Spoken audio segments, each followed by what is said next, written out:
Football खिलवा लो। हाँ, पहले ही 10th क्लास में था, पढ़ाई में मैं तो कुछ खास नहीं था। मैं उन बच्चों में से आता था जो पढ़ाई छोड़कर सारे कामों में अच्छे होते हैं। तुम इनसे क्रिकेट खिलवा लो, फुटबॉल खिलवा लो। हाँ, मैं भी वैसे ही था, स्पोर्ट्स में अच्छा, क्रिएटिविटी में अच्छा, बस पढ़ाई मत करवाना। फिर रिलेटिव्स भी कुछ ऐसे ताने मारते थे, हाँ, पढ़ाई छोड़ के कुछ भी करवा लो इनसे। हाँ, तो उसमें दिक्कत क्या है सड़ेली आंटी? पढ़ पढ़ के क्या तुम्हारे विक्की जैसा हो जाऊं? 2 1 get 2, 2 2 या 4। नहीं नहीं नहीं, सब ठीक हो जाएगा। तो 10th क्लास बोर्ड होती है और इस क्लास में तुम्हारे पास चॉइस नहीं होती, तुम्हें पढ़ना ही पड़ेगा घर वालों के प्रेशर के कारण। फिर यहाँ तुम्हारी क्रिएटिविटी या टैलेंट काम नहीं आते। भले तुम्हें जमीन पे सर रख के इतना तेज घूमना आता है कि तुम उड़ भी सकते हो।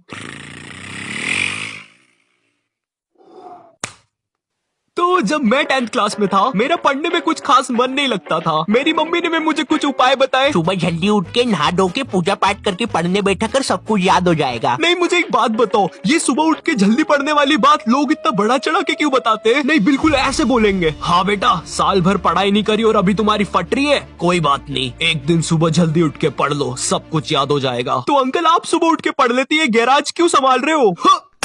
क्योंकि मैं सुबह उठ के पाना फेंकने की प्रैक्टिस करता था। साले, बात करता है। अब देखो, मेरे से तो पढ़ाई हो नहीं रही थी और मेरे 10th के प्री बोर्ड्स भी पास आ रहे थे, तो मैंने सोचा कि मैं मेरे एक दोस्त के साथ पढ़ाई कर लेता हूँ। तो उस टाइम मेरा एक दोस्त था, उसे हम बोलेंगे यश, क्योंकि उसका रियल नेम यशश था और मुझे वो बहुत अजीब लगता था। ऐसा लगता था दो यश नाम के बंदे एक ही में घुसेड़ दिए। अब जो ये यश था ना, ये पढ़ाई और मस्ती दोनों में अच्छा था। मुझे नहीं पता कैसे था, बट था। तो अब मैंने फटी में अपनी झोली और पानी की कुप्पी उठाई और यश की गुफा की तरफ चल दिया। पहली ही रात लड़का अपनी बीवी के पास गया।